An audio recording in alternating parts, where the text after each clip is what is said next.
Good afternoon. It's Tuesday the 20th of April 2015, just after 1 o'clock. Sorry for the slightly delayed start. My mistake. Well, it's quite pleasant weather in Plymouth. It seems to be pretty pleasant around the country. And today I am joined by John Hurst. Are you there, John? I'm indeed. Just unmute my microphone. Here we are. Sorry. Okay, brilliant. Now, John is here to talk about, give us all an update on the situation with grand juries and what's happened since the February conference of the British Constitution Group. But before I discuss that with John, earlier on today, I had a conversation with Kevin Edwards because actually Kevin Edwards, as many people know, is an ex-councillor from South Wales. And he has taken up John's challenge to actually start running some grand juries, runaway grand juries, of course, and we can discuss what that means shortly. But I spoke to Kevin earlier on, and he introduced the issue of the grand jury that he held last week, but also he is giving us an update on the Linda Lewis case. And for those that don't remember, this is the case of the young girl that was taken at gunpoint, effectively kidnapped by Neath Port Talbot Social Services a number of years ago, and whose mother is still attempting to obtain justice for that in the sense of dealing with the people who committed the what are effectively criminal acts. So anyway, this is a short video, it takes about 15 minutes. This is what Kevin had to say about those issues, and then we'll be back with John. Okay, welcome to UK Column News, Kevin. It's good to see you again. Hi, Mike. How are you doing? Nice to be back. I understand you have been taking the initiative that was begun at the BCG conference, the British Constitution Group conference in February, and you've held your own runaway grand jury. Yes, we did. 2 weeks ago, we held a grand jury in Port Talbot based on the Justice for Linda Lewis campaign. And Guy Taylor, grand jury sat. Mike, 22 people turned up, including Anne and her husband who came over from Bristol. And in a nutshell, both grand juries agreed that, the local authority, Neath Port Talbot Council, and individuals inside that council have cases to answer, as well as Judge Piers Higgins, who I believe is a magistrate up in Hereford, who has not acted lawfully with Guy Taylor. So, yeah, it's all good news. Following on from that, we've had quite a few inquiries from different areas. We are Change in London are looking at setting up a grand jury, so the next couple of days we'll be hopefully be able to give them a hand. Well, this is fantastic, and it'd be great if this gains some traction, because it is still a lawful process, as John will talk about in a moment. But at the end of the day, we've got to take this a bit further. So what's the next steps for you? Well, the next step is John Hurst has got the paperwork, and John will be coming with us to submit the documentation into a magistrates' court using Local Government Act 2000, Section 92, to take these people on under maladministration, which is the way that we need to do it. With the grand jury having rubber-stamped the fact that there is a case to answer, we don't anticipate too much of a problem in being able to raise prosecutions ourselves, both against the local authority itself as a corporation and social workers, chief executives, councillors, head of legal services as individuals as well. And hopefully we should be having that completed within the next 2 weeks. Fantastic. Well, I'll get John to say more about that in a few minutes. But of course, we mainly know you from the Justice for Linda Lewis campaign, and I believe that there have been some developments in that case. Yeah, there's been some very, very interesting developments over the last few days or so. We know it's coming up to a general election, and as you know, Mike, I gave up politics quite a long time ago, but I haven't met these two people. But Linda and some of the supporters have actually met a Welsh Assembly member called Bethan Jenkins, who, I think if that's the picture there, she has recently done the London Marathon. I think she was sponsored to do so. I think it's depression is what she was covering. And her agent, who I believe is an absolutely outstanding fella, by the name of Duncan Higgett. Now, again, I haven't met Duncan. Duncan is the prospective parliamentary candidate for Aberavon in the general election coming up. And both of them have been fantastic as far as trying to get something sorted out. For politicians, I must add, they've been absolutely fantastic. Duncan has taken it off his own back, on Bethan's request. He has written off various letters to different authorities, one being to South Wales Police, who, if you remember from the last interview I did with you guys, Linda, myself and her father went up to the Met Police to report criminal activity over the kidnapping of a daughter. And of course the Met Police immediately transferred it back to South Wales Police, who were told in no certain circumstances that we wanted them involved. So we've got the Met Police perverting the course of justice by tipping off a police force that should have been under investigation by another one. Now, Duncan has written to South Wales Police and he's got a reply saying that they now are reconsidering whether to look deeper into the kidnapping of Linda's daughter.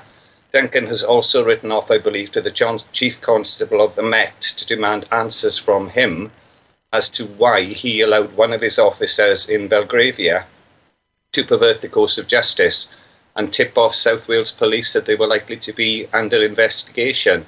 So the signs are very, very good indeed. As I say, I've not met Bethan and I've not met Duncan, but Linda did give me full authority to say that where she lives in Aberavon, which is made up of Port Talbot and surrounding areas, the corruption that we know has gone on, the Linda Lewis case, the kidnapping was orchestrated by Neath Port Talbot Council in collusion with the Welsh Assembly government, that we believe now that we have a man by the name of Duncan Higgett who has done all the right things for all the right reasons.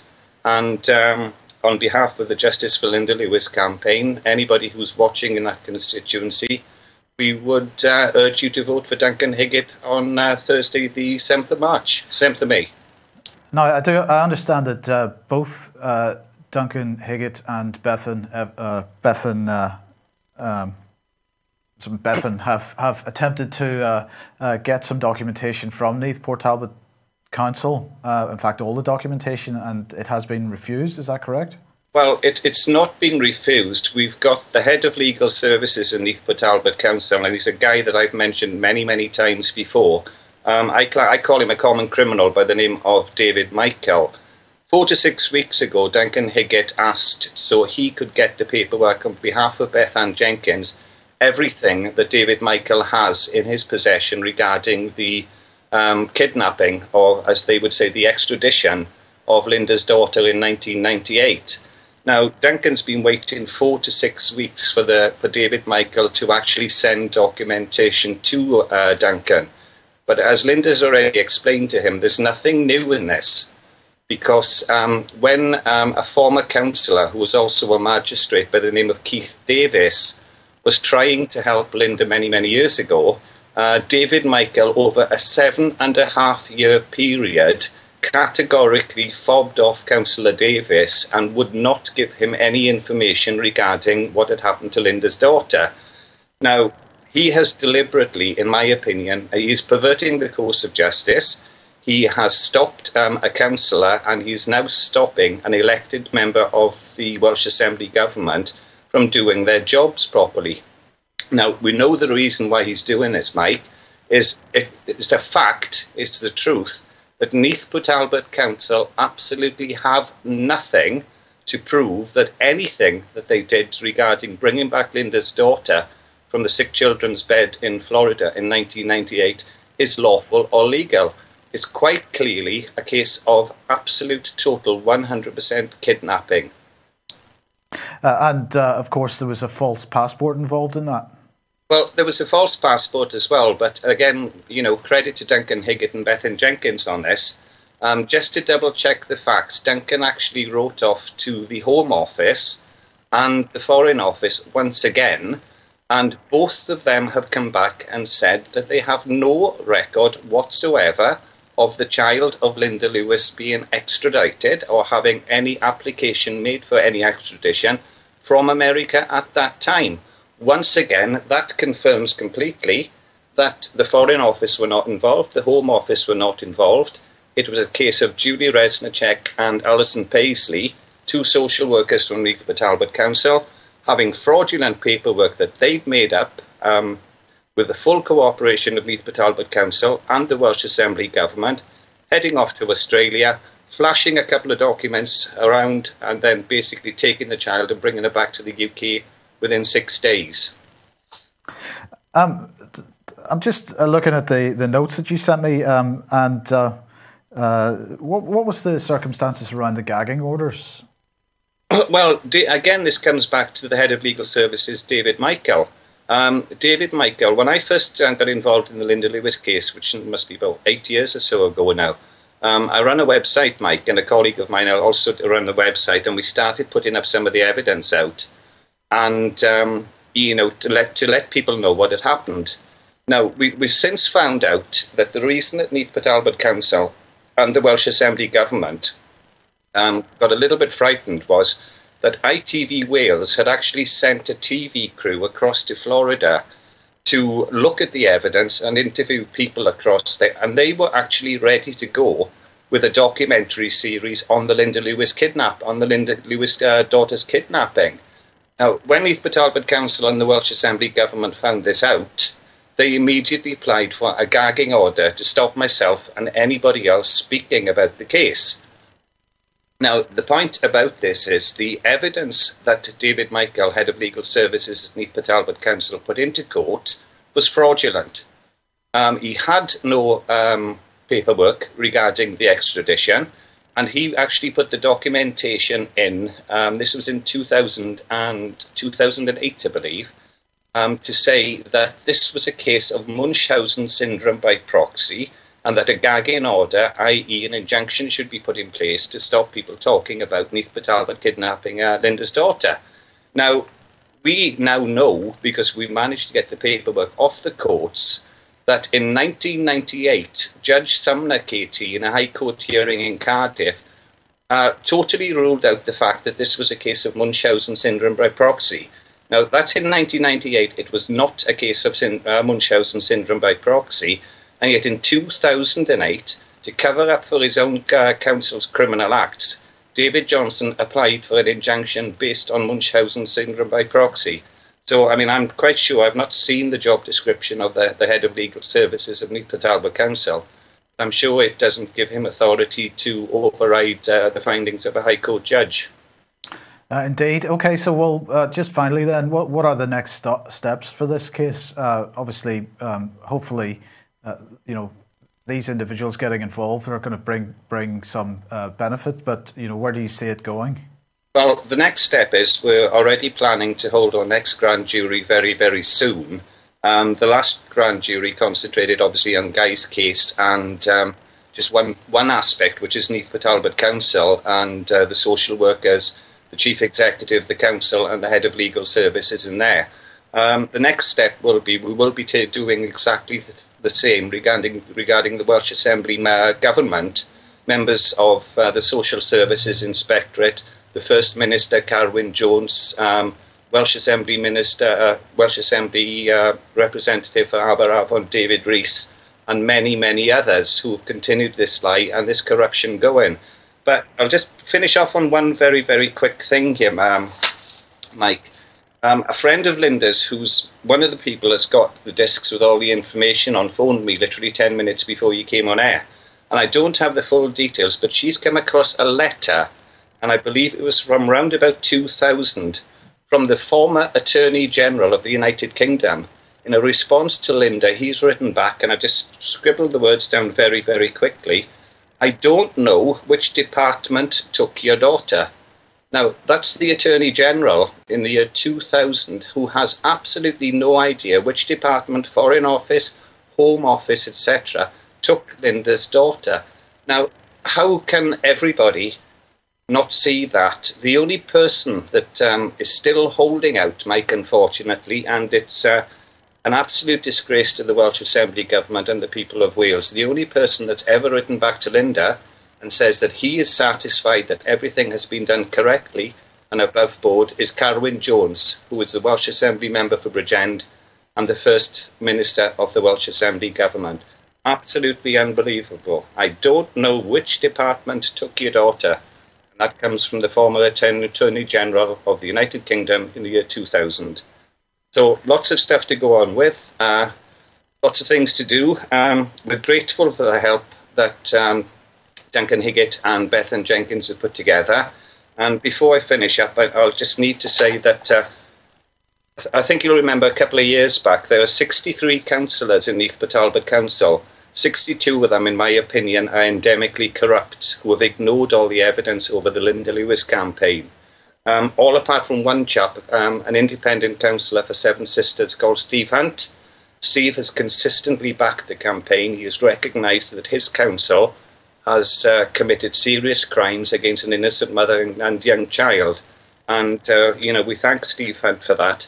And finally, if I'll finish on this, Mike, as I say, I don't do politics anymore. I'm purely being asked to endorse two people who are doing the right things, not the political party. And I certainly wish Duncan Higgett all the success, and Bethan Jenkins, and I hope they keep this work going. But I would like to put it to Duncan and Bethan that I suggest that they call immediately a meeting of their Plaid Cymru councillors in Aberavon and get together with the independents, which includes Councillor Steve Hunt, who's been excellent, and have a chat together, because no councillor is going to be exempt from legal action now. Not one of them. We're not even going to bother with the criminal Labour Party councillors.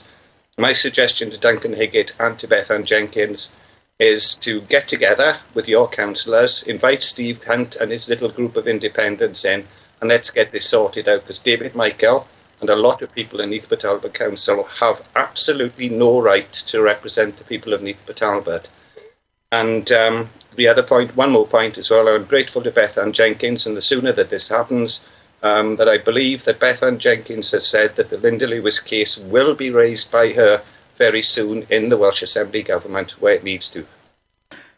Brilliant. Okay, so just finally then, this is your website. How do people get to that, Kevin?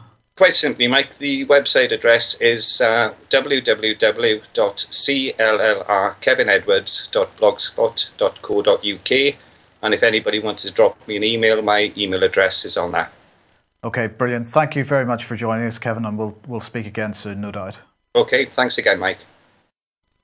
Okay, so we're back, right, just before I bring John Hurst on to discuss this a bit more, just a reminder of the events coming up. So 1st of May, get to the Ye Olde Trip to Jerusalem Inn in Nottingham, not too far from the train station. Do come along to that. Starts 9 a.m. on this Friday. Don't forget the showing on the 2nd of May, also in Nottingham, of the I believe this is the final pre-release showing of the Great British Mortgage Swindle, and so do come along to both those events if you can. Now, John, Kevin there talking about running his own grand jury in South Wales just a week or so ago. How did that come about? Because obviously it was inspired by what happened at the BCG conference in February, but this was a second bite at that same type of operation. Well, that was the objective, wasn't it? To spread the word. We've done the research, and we know we're right, because it's in the textbooks. That's one of the definitions of what's lawful. If it's not in our textbooks, it's not our law. Things created out of thin air are void. So fair play to him. Kevin and Linda have been battling for 17 years, and they've exhausted all the conventional methods. They did manage to extract from their local authority via an honest councillor an admission that the councillor had acted unlawfully at the beginning of the whole thing. As people who've read Shirley Liebald's article on void court orders will know, nothing can be built on nothing. So if the first seizure was unlawful, in law it was a kidnapping, because kidnapping isn't just taking somebody by force. Kidnapping is taking them by fraud as well. It was a kidnapping, and then everything that's happened after that is therefore void. One of the consequences of an event being void, shall we say, is that time doesn't run, so there's no statute of limitations. So no matter how old it is, it's still void. and it will result in a civil claim as well. So we've got the criminal grand jury process, and at the same time we've got a civil claim under, for those who'd like to look it up, Section 92 of the Local Government Act 2000, which says where there's been maladministration, which there has, the council may make a payment or some other restitution. And it's, in this context, may means must, because there are a number of judgment and statutory authorities to the effect that when the injustice has happened, and therefore the applicant is entitled to payment. So may, in this context, means must. Right. Well, just for those that aren't aware, obviously we ran 4 grand juries at the BCG conference in February, but many people may believe that the grand jury is something which no longer applies in this country because it had not been run for 80 years or something prior to that. And actually what we have been doing is running what are called runaway grand juries. So what is the sort of, just give us a brief law lesson here in how this is possible. Okay, well, it goes back to the traditional way of the king keeping an eye on what was going on. So if you go back to 1192, for example, the king would appoint good and true men to be inquisitors, and they were expected to investigate what had gone on in their locality and report it to the king. And a similar thing applies today. Any one of us might be summoned to be on a jury, mightn't we? And when we get to the court and we're allocated on the jury, we're there by right. We don't have to be appointed a juror. We are summoned to be a juror. You see the concept? Yeah. So it's a question of, do you have to be summoned? Well, the answer is no, because everyone's got a common law obligation to maintain the peace, which means informing the authorities in the event of you discovering information about a crime.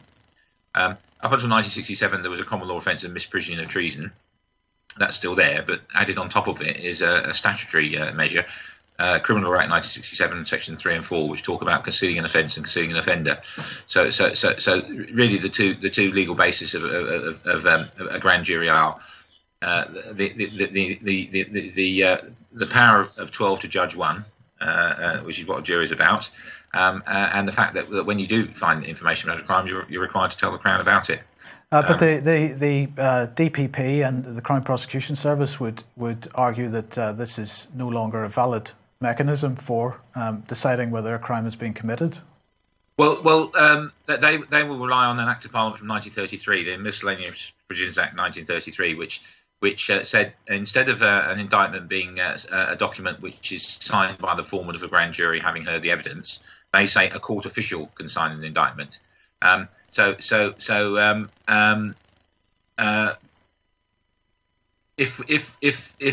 they're claiming that the grand jury process by indictment is invalid, it was replaced by the 1933 provision. They don't take into account the fact that a grand jury can also issue a presentment. It's got 2 powers. Now, an indictment is something where you have a victim that comes along to the grand jury in the courthouse. Let's imagine you're a juror at the Old Bailey, sort of 100 years ago. You'd be summoned by the sheriff and you'd arrive, and then you'd be allocated either to a grand jury or a petit jury of 12. And the grand jury decides whether there's a case to answer, and the petit jury deals with a trial where the rules of evidence apply and the rules of fairness apply. A man may know his accuser, trial's got to be in public, and so on. No hearsay evidence. And it was just random which one you went to. Now, what we've done is we've researched the Act of Parliament from 1993, and it doesn't mention presentment. It doesn't mention the concept of presentment at all. And common law, a measure is not repealed unless it's actually spoken about. So, because the 1933 Act doesn't mention presentments, it can't be held to have repealed them. And in actual fact, there's an Act of Parliament from 1351 still in force, which says that juries may indict or present. So we're going down the present route. Now, the significance of the presentment is, in actual fact, that once a jury have presented a case, the Crown is required to put it on trial. So the powers of the CPS to take over cases and stop them can't be held to deal with presentments, because they don't mention presentments. So actually, if the CPS was to refuse to proceed with this, it would, or if they attempted to block this, it would actually be unlawful. Is that fair? Well, yes, because the concept is that the current regime think they've got hold of the method of manufacturing legislation, Acts of Parliament, and they think that we pass an Act of Parliament and it blocks everything else. But in reality, as a consequence of the coronation oath, that's not so. Now, the coronation oath says the Archbishop asks the Queen, "Will you rule the kingdom according to its laws, customs, and statutes agreed on?" So statutes agreed on is a reference to giving royal assent to an Act of Parliament.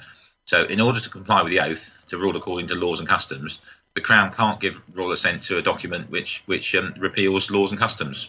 So Acts of Parliament can't repeal laws and customs because the Queen said she wouldn't, and it really is as simple as that. So when you're interpreting an Act of Parliament, you look at the common law as it was before. You look at what the Act of Parliament says, and penal statutes are to be strictly interpreted. If it doesn't actually mention repealing a common law right of the subject, even mainstream courts will say it hasn't. Because we go a stage further than the mainstream courts. We say any measure which purports to repeal a common law right isn't an Act of Parliament, and it can't be an Act of Parliament because the Queen promised she wouldn't do that sort of behaviour. Now the courts for about 100 years haven't actually tested the validity of an Act of Parliament. But there's a logical inconsistency there, because if a court tests the validity of an Act of Parliament and finds it isn't an Act of Parliament, they're not going against an Act of Parliament because it isn't one. So the issue is it's called Marbury versus Madison, an American case from 1803, which decided that if something was if an Act of Congress was contrary to the Constitution, then it wasn't an Act of Congress because Congress didn't have power to do it. Right. And now I've discovered recently that Supreme Court judgments should be binding in all the common law countries. So I would say Marbury versus Madison applies in the UK. Now, I'm researching that, and then that seems quite a useful tool. But that would be one of the arguments if ever a CPS official says, "No, we can forget a grand jury, and we don't have to do what they say." So actually, bearing all that in mind, the grand jury is a hugely powerful tool for for everybody, actually, because if the CPS refuses to prosecute for any reason, if I say the words Lord Janner at the moment, and perhaps that might be quite appropriate, the CPS refuses to proceed on any basis, we can actually take over that job and force them to do it. That's my understanding. In order to take it over, of course, we'd have to prosecute the prosecutor as well. So let's say a Crown prosecutor is corrupt. Well, let's say the Director of Public Prosecution is corrupt. As time goes by, it appears that she was a pupil in the chambers where Janet was, and she took advice from somebody who stood in those chambers and that sort of thing. It's got a smell about it, like that particular case, hasn't it? That will be one for a grand jury, I would say. And then, of course, it'd be a marker for the establishment. The establishment would fight it's quite hard to resist it because, as you say, it takes away their power. They've got a monopoly on who can be prosecuted and who's not prosecuted. And that's not what the common law intended. Okay, so obviously there were four grand juries held at the BCG conference. 3 of them returned a verdict, if you like, and then there have been 2 held in South Wales last week, and they've both returned. So there's 6 cases on the books at the moment. What is going to happen with those next, and what actually is the progress of the 3 that returned in Telford? The progress is that the powers that be, the Lord Chief Justice, the Home Secretary, and the Lord Chancellor all know what happened at Telford because I've sent them copies of the articles, and I've engaged in a conversation with the Attorney General's minions about the topic. So the establishment knows about it, and I've lodged them in the list office at the Old Bailey as well. So they're in the system now. They haven't been rejected, which I think is quite significant. How long would it take, or how long would you expect it to take for a rejection to arrive? Well, it's having been a bureaucrat myself, you're talking months rather than weeks because it's got to be cascaded up the food chain. Somebody's got to take it on, realise it's above my pay grade is the phrase that's used, isn't it? It's above my pay grade and pass it upwards. And even passing something upwards in the hierarchy is a problem because you get accused of being the problem rather than the problem. Yes. So it requires a certain amount of bottle, and the fact that they haven't issued a peremptory no, I think is quite significant. You recall we were holding the Lord Chief Justice and the Lord Chancellor to account in the article I wrote called "Grand Juries at Telford, What Next?"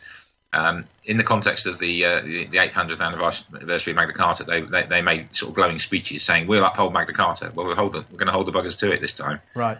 Which is the last thing they want. Strictly speaking, it's 5 case actually, because the Guy's case was held a second time at Port Talbot, and there's nothing wrong with that because there is a rule against protecting against double jeopardy that only applies to a petit jury trial. You can have more than one go at a grand jury. So Guy's was upheld, and then Linda was added to it. And in actual fact, there's going to be a grand jury, I understand, in Nottingham on Thursday. It's the run-up to the Nottingham event. I'm not privy to any of the arrangements because it's a need-to-know basis, and people were briefed on the day, similar to the rest of Judge Peake. But I understand that Guy's found a venue, and we're going to invite the locals to have a grand jury about local topics. And they could well be added to the list, and they will go to the local court. Guy's one's got to go to a court outside Herefordshire because it involves a Herefordshire judge, a Herefordshire County Court judge. So the plan is to take that to Port Talbot late next week. And we've got a good working relationship with the senior clerk at Hereford, Hereford Magistrates Court, and he's allocating time for us to do the other 4. So a couple of weeks' time it should be done now. And ultimately, this would result in private prosecutions. Is that right? Unless the CPS takes over the cases. Yeah, that's right. Well, one of the things I'm going to go. I mentioned I'm exploring different strategies now. In my presentation at the conference, I talked about relator actions, didn't I? Now, a relator action is where the Attorney General is invited to assist a private person secure a public right. I visited my friend and inspiration, Bob Lomas, a couple of days ago. So he's the founder of the Magna Carta Society, and I ran relator actions to him. And his understanding of relator action is that it was invented at the time of enclosures. Now, the land enclosures. It was a common law. If you were a villager, you had a slot on the open field system, and you could also put your pigs into the forest and take firewood and that sort of thing. And that was the position up until enclosures. Then Parliament passed acts which infringed the common law, and there was a big hoo-ha about it. And a lot of people tried to claim their common law rights. And the Attorney General at that period suddenly decided that he had a monopoly on public right cases. So people who were claiming to claim their public right to the Commons found that they were blocked. So the relator action is a very dubious legality, in my opinion. Right. I've done some research about it. As it happens, another founder member of the Magna Carta Society has come to the front. He's the late Army Major John Gurrier. It's 1974, and South Africa is a political hot potato. The Post Office Union in the UK refused to send post to South Africa. And John Gurrier, although he didn't particularly want to post anything in South Africa, objected on the basis that the rule of law means that you can't do that sort of thing. So if you look at a case called Gurrier against the Attorney General and the Post Office Union, you'll find that the history of the relator actions is discussed. And what we find is a lot of the authorities and that the Attorney General is relying on are very, very old. Now, normally I say if it's old, it's good, don't I? I say more generations of our ancestors have accepted it. In this case, they're not proper authorities; they're just custom and practice built up. One, for example, is that if you write to the Attorney General and say, "I'd like you to assist me with the relator action," he will say, "Well, have you run it past a barrister, which costs £3,000 to get a barrister's opinion?" The authority for that, according to the Gurrier judgment, is custom and practice around 1610. So the Attorney General in 1610 says, "Well, I've always had this practice of asking a gentleman of the bar to give an opinion." Now. The significance of that is it's pre-1688. It's pre the modern form of the coronation oath, and it's not an authority. It's just a practice that built up. So we got substantial grounds for challenging the Attorney General on that concept. And from what we know from Bob Lomas, I discovered from Bob Lomas the other day. I'm going to research the concept of can the Attorney General block an action to claim a public right anyway. So we live in interesting times, and all these things are coming out. So at least one of my cases is going to go via the Attorney General to try and clarify that, and the other will just go down the conventional route. Yes, they are in the nature of private prosecutions, but some of them, they're all serious, and there is a case for the CPS taking them over and assisting rather than blocking. So I'll be asking for that as well. The significance of laying the information is this: once the information is laid, then the disclosure process and the fact that the defence have to give their argument to justify their actions mean that I get access to internal documents from the bodies that these people work for. Yes. And that must be quite a scary thing from the other side, because you can bet there's lots of skeletons in the cupboard there that they don't want revealed. Yeah. Okay. So I mean, this is brilliant stuff, John. So it is making progress. There are more groups around the country wanting to run their own grand juries. Yes. So just in a minute, because we're pretty much out of time. I mean, what do you hope is going to happen next? Are we going to see a flurry of these and actually a lot of? I mean, just so that everybody knows, these private prosecutions are with regard to misconduct in public office, and it fits in very well with the argument that we've been making pretty much since Birkenhead, where we were demanding that people do their jobs. And that's really all we're asking, isn't it? And so these people haven't done their jobs. They've broken the law. They're being prosecuted for misconduct in public office. And we hope that many more people are going to take up the mantle, as it were. I agree. Although a few test cases will be sufficient, because the legal system is set up to respond to test cases. Let's say that something goes before the courts that determines that there should be a change in practice. The Attorney General issues what's called a practice direction, and everybody reads it, and hopefully everybody takes it on board. So, yes, there were more cases coming forward, but we only need to be successful once. It's like the IRA said to Mrs. Thatcher. Apparently, she survived the Brighton bombing, and they said, "Well, you were lucky once." Yeah. Yeah. So that's the context we're looking at. Okay, well, brilliant. Thank you very much, John. It's great to have you on, and hopefully we'll hear more from you in the not too distant future. Yes, indeed. Yes, for those that are going to Nottingham on the day, as I say, I don't know what's going to happen. I'm in communication with somebody who's got a letter from an inspector in the Nottinghamshire Police that says, we understand Chapter 61. We're not going to obstruct anybody. We're not going to arrest anybody for it. We will stand by to prevent a breach of the peace. So that's good. Now we've got to clarify that. I'm also in communication with I'm trying to get in communication with the Chief Constable to make sure he knows that, because there could be a confrontation with people who know what the law is and constables that don't. Yeah. Of course, that's what happened at Birkenhead, isn't it? Yes. So we're seeking to avoid that in advance by making sure the other side know. The bottom line is, if it's in the law book, it's law. If it's an opinion not supported by a law book, it's not. So we're on the winning side. Brilliant. Okay. Thanks again, John. Speak soon. Right. Bye. Okay. So moving on then. Really only one story I want to cover here, and that is this one. Ex-Rotherham children's boss Sonia Sharp quits Australia role. Now, just to really what I want to do here is to give the background to this story, because the BBC has, as you might expect, utterly failed to do that. So what the BBC said was that she led Rotherham's Children's Department from 2005 to 2008 before running education services in Victoria in Australia. They say that at least 1,400 children were sexually exploited in the time between 1997, this is Rotherham, and 2013. Apparently the Minister of State, Gavin Jennings, in Victoria has said that Dr. Sharp is seeking opportunities outside of government. So what has this all been about? Well, basically, it's all come about as a result of Martin Bryden, who actually hasn't been on this programme since 2012. He has been working diligently since then, since before and since. And really, Martin's main target is common purpose. And he's been working with us on the issue of common purpose for a long time. On the 5th of November 2008, Martin Bryden pointed out to Sheffield City Council, because actually this lady has a long history of working in councils, and she always worked in education. This is Sonia Sharp we're talking about. She always worked in with local authority in their education department.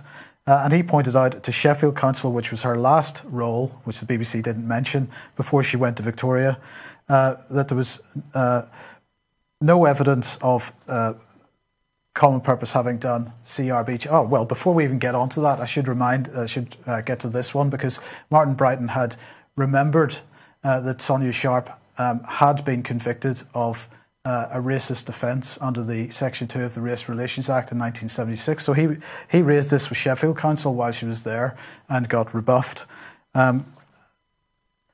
Following that then, well, let's just look at her history. She started at Birmingham City Council, and that's where she ended up having this racist conviction from. After Birmingham City Council, she went off to Leeds City Council. Following Leeds City Council, she ended up at Rotherham Borough Council, and following Rotherham, she ended up at Sheffield City Council. But each one of these jobs seemed to be linked to her connections to Common Purpose. And this is all Martin's research, really, that has exposed this. Now, as I say, in 2008, he pointed out to Sheffield Council, where she ended up, that there was no evidence that Common Purpose was providing CRB checks for Common Purpose staff that were working with children. And Lord Paul Scriven, he's now a Lord, he is the former leader of Sheffield City Council. He was the leader of Sheffield City Council at the time this was made. And on camera, when Martin Brighton brought this issue up of CRB checks, we'll come on to that in a second, he launched a charade of abuse against Martin, falsely accusing him of making allegations of abuse. And then the Sheffield Star, which is a corporate sponsor of Common Purpose, we should point out, published the lies that Mr. Scriven, Lord Scriven, gave on the day.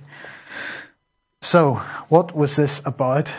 Basically, Common Purpose runs a course for children called What Is Your Turn? And this is typical of Common Purpose courses. They say it's a leadership course for young people. They say Your Turn challenges young people to think in new ways about the place where they live and the world around them, to examine to examine how decisions are made and see how they can make change happen.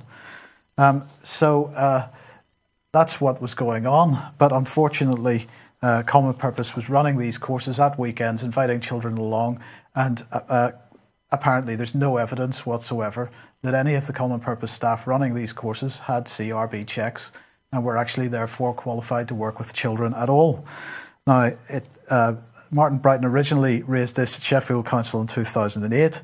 By 2010, over 18 months later, he still hadn't received any evidence of this. And to date, as far as we know, there is no evidence that CRB checks have ever been carried out for Common Purpose staff running these courses at Sheffield. Now, why would we be concerned about this? Well, Common Purpose, of course, has its own problem with paedophilia. And here's Matthew Byrne, for example, who was a Common Purpose Advisory Board member. So in other words, what he was doing was selecting other Common Purpose members. So if you have a secret organisation that operates by Chatham House rules, and on your selection board, effectively, you have a paedophile, and we know that paedophiles operate in rings, then perhaps, I'm not saying this is the case, but perhaps Matthew Byrne selected other paedophiles to take part in Common Purpose courses and become Common Purpose graduates. Now, let's just remember, because the headline here is a little misleading, but in fact, Matthew Byrne admitted making nearly 9,000 child porn images. But in his court case, he denied a string of other offences, so he faced a total of 32 charges, including rape, assault by penetration and false imprisonment, and he was accused of sex attacks on 7 different women, and in some cases is alleged to have beaten women with so he was eventually found guilty of sadistic torture of a series of prostitutes.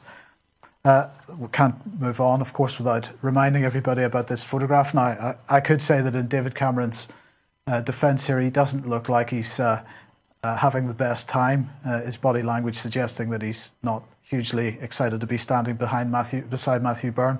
But here's Michael Heseltine and David Cameron giving Matthew Byrne an award. But Matthew Byrne's not the only problem Common Purpose have had, because of course James Rennie, and this article here pointing out that he was one of the ringleaders of Scotland's biggest paedophile network. So this is not a small thing. Jimmy Rennie, also Common Purpose. We shouldn't forget Frank Sheenan, who was Chief Fire Officer of the West Midlands Fire Service. He resigned from his post because he had been arrested on suspicion of making indecent images of children. And then, of course, Sir Peter Fahey,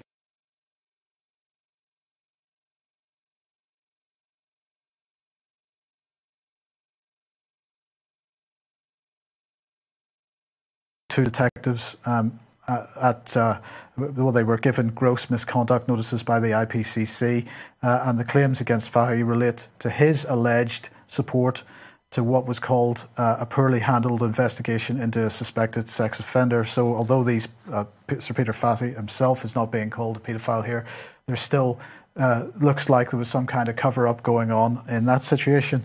So Peter Fahy also, he actually actively promotes Common Purpose. He appeared in a Common Purpose promotional video called "What Makes for a Successful Collaboration." He's also, by the way, a member of UN CivPol, which is the United Nations Civilian Police. But anyway, getting back to Sonia Sharp, everywhere she went, she was arranging funding for Common Purpose. So each of these councils that she was working for, she was busy organising contracts for Common Purpose. That's called insider dealing.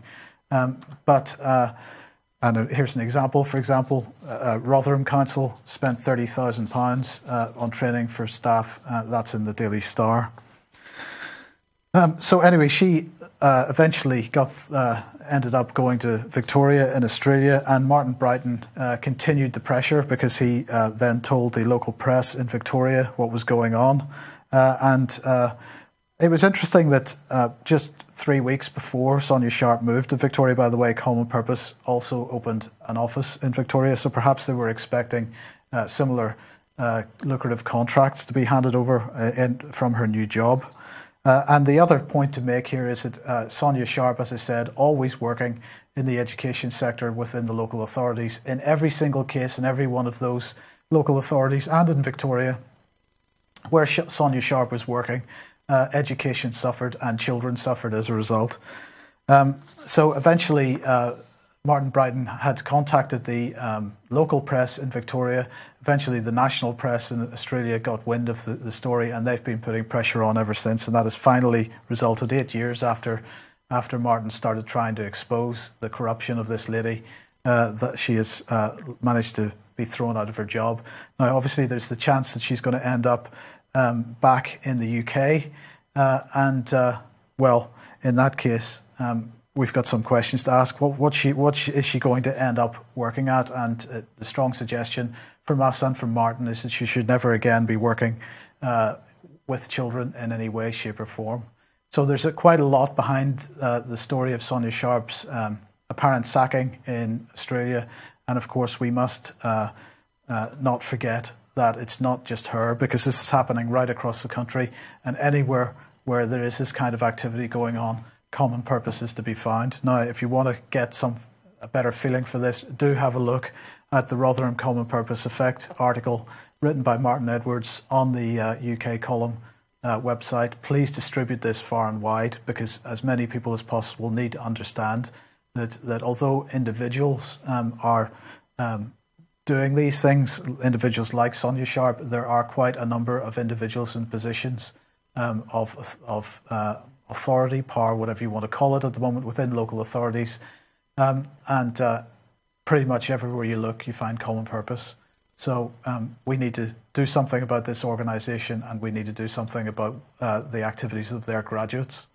And on that note, I'm going to say goodbye and see you tomorrow at the same time. I'm hoping Mark Anderson will be with us tomorrow from American Free Press again to talk about various US things, including TPP, the Trans-Pacific Partnership, of course. So hope you've enjoyed today's programme, and we'll see you tomorrow. Thanks.